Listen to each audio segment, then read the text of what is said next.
Good morning Himachal. तो अभी उपस्थित हुए हैं आपके सामने हिमाचल प्रदेश की सुबह की ताज़ा खबरों के साथ। तो इससे पहले खबरों को विस्तार से जाने निवेदन है, कृपया चैनल को जरूर सब्सक्राइब कर लें। तो पेश है सुबह के मुख्य समाचार।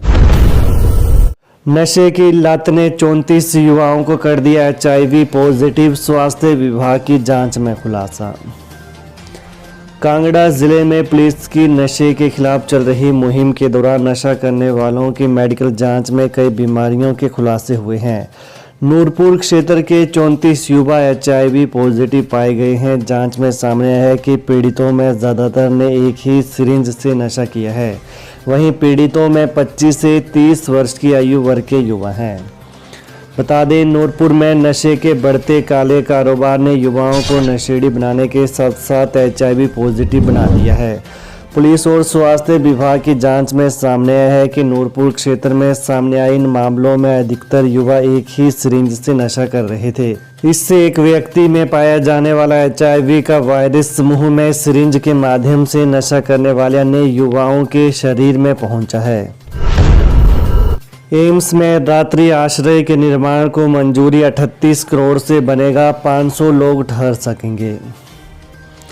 एम्स में बनने वाले रात्रि आश्रय निर्माण को मंजूरी मिल गई है। प्रबंधन निर्माण कार्य शुरू करने के लिए अन्य औपचारिकताएं पूरी कर रहा है।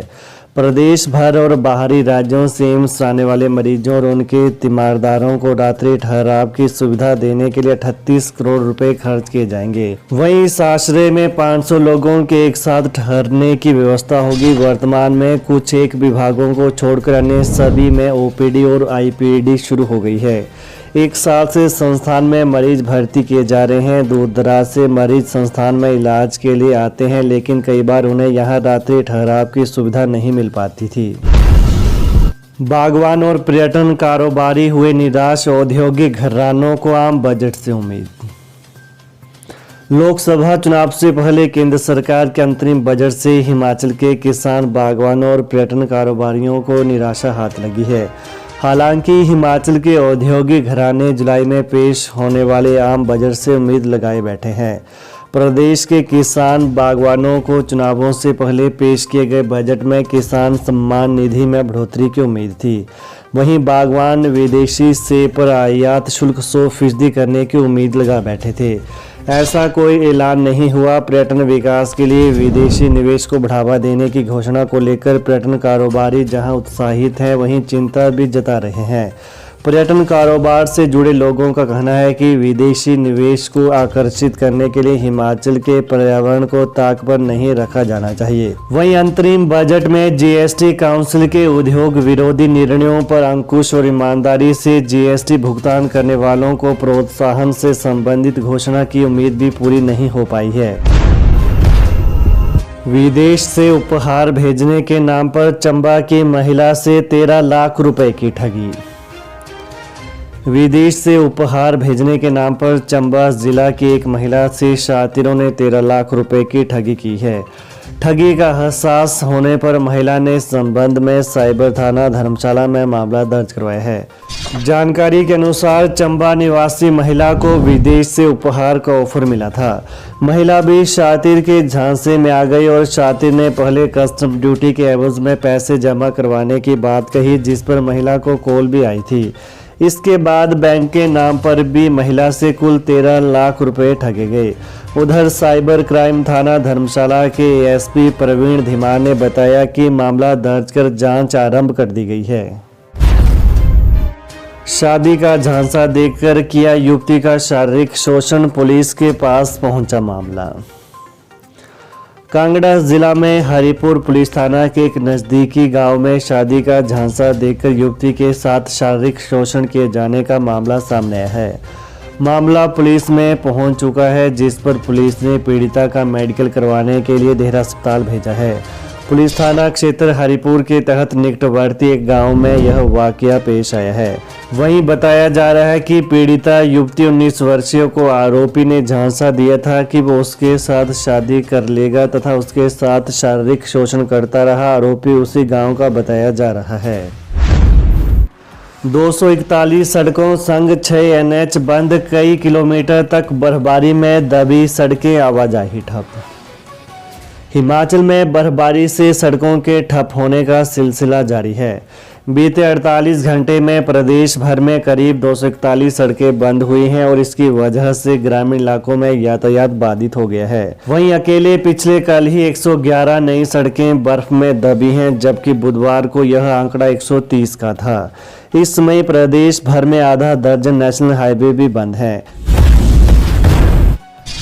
10वीं और 12वीं कक्षा की वार्षिक परीक्षाओं के लिए संशोधित डेटशीट जारी।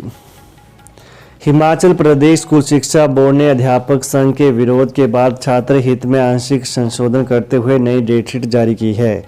इस डेटशीट के अनुसार 12वीं कक्षा की वार्षिक परीक्षाएं 1 मार्च, जबकि 10वीं कक्षा की वार्षिक परीक्षाएं 2 मार्च से शुरू होंगी। दोनों ही कक्षाओं की परीक्षाएं सुबह के सत्र में 8:45 से दोपहर 12 बजे तक आयोजित होंगी। हिमाचल की 44,000 आंगनबाड़ी और आशा वर्करों को भी मिलेगा आयुष्मान भारत योजना का लाभ। आयुष्मान भारत योजना के दायरे में अब हिमाचल प्रदेश की 44,000 आंगनबाड़ी व आशा वर्कर भी शामिल होंगी।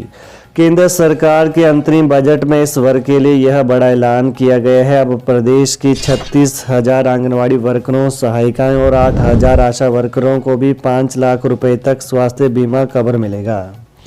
वहीं आयुष्मान योजना के तहत आने वाले परिवारों को हर साल 5 लाख रुपए तक के मुफ्त इलाज की सुविधा दी जाती है। वहीं आयुष्मान भारत प्रधानमंत्री जन आरोग्य योजना ABPMJAY दुनिया की सबसे बड़ी सार्वजनिक रूप से वित्त पोषित स्वास्थ्य बीमा योजना है। अफसरशाही के तबादलों में सुखू सरकार ने युवाओं अनुभवी अफसरों को दिया अधिमान। हिमाचल प्रदेश में हुए अफसरशाही के तबादलों में सरकार ने युवाओं और अनुभवी अधिकारियों को अधिमान दिया है। 1 साल की सुखू सरकार ने तबादले करने में संयम का परिचय देते हुए अफसरों को परखने के बाद जिम्मेदारी दी है। पूर्व की सरकारों में अक्सर सत्ता संभालते ही सबसे पहले जिलों के उपायुक्त और पुलिस अधीक्षक बदले जाते रहे हैं। इसके विपरीत मुख्यमंत्री सुखविंदर सिंह सुक्खू ने ऐसा नहीं किया। अब भी लोकसभा चुनाव के चलते चुनाव आयोग के निर्देशों पर एक स्थान पर 3 साल तक का कार्यकाल पूरा कर चुके अफसरों को ही बदला गया है। अगर अभी लोकसभा चुनाव नहीं होते तो शायद तबादलों में और समय लगता। मुख्यमंत्री ने तबादला करने से पहले करीब 2 सप्ताह तक उच्च अधिकारियों के साथ हर पद को लेकर मंत्रणा की। उसके बाद बुधवार रात को तबादलों की सूची जारी की। कुक कम हेल्पर को भी मैटरनिटी लीव। इस योजना के तहत 21,000 महिलाओं को मिलेगा लाभ।